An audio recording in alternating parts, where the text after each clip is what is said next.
Supreme court ने नैब तरमीम के खिलाफ चेयरमैन पीटीआई की दरख्वास्त पर समाअत 28 अगस्त तक मुलतवी कर दी है। नैब तरमीम केस में जस्टिस मंसूर अली शाह ने फुल कोर्ट तश्कील देने की ऑब्जर्वेशन दी। चीफ जस्टिस ने रिमार्क्स दिए 28 अगस्त से रोजाना की बुनियाद पर केस की समाअत करेंगे। जरूरी नहीं केस के मेरिट्स पर ही फैसला करें, मुमकिन है काबिल समाअत होने पर फैसला आए। फरीक़ैन आइंदा समाअत पर हतमी दलाइल दे। ये केस 2022 से ज़ेरे इल्तवा है। मज़ीद जानते हैं, हमारे साथ मौजूद हैं यासिन नज़र बताइएगा।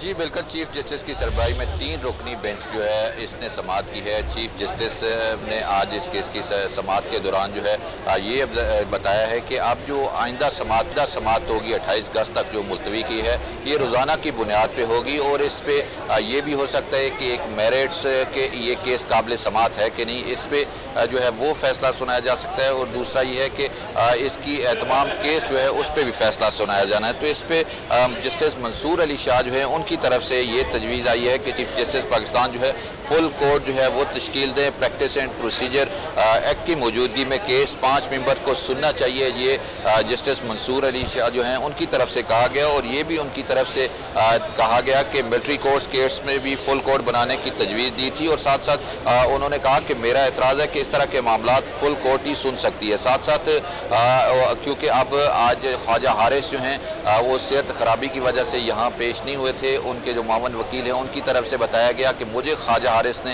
हदायत की है कि मैं पेश हूँ। यासिर अमान जो हैं तो वो अब अदालत के सामने पेश हुए। तो इसके बाद अब इस अहम केस की समाअत जो है वो 28 अगस्त तक मुलतवी की गई है। और इसमें अहम चीज़ ये कही गई है कि अब जो केस की समाअत होगी वो रोज़ाना की बुनियाद पर होगी और इसमें तमाम चीज़ें जो हैं जिस तरह चीफ जस्टिस की तरफ से कहा गया है कि ये केस 2022 से ज़ेरे इल्तवा है और 2023 में नैब कानून में की गई तरमीम हमारे सामने किसी ने इसको चैलेंज ही नहीं किया। तो इसके बाद अब इस केस की समाअत जो है वो 28 अगस्त तक मुलतवी की गई है और अब 28 अगस्त तक मुलतवी कर दी गई है और इस केस को रोजाना की बुनियाद पर सुनने का भी कह दिया गया है। यासिर नज़र अपडेट कर रहे थे आप।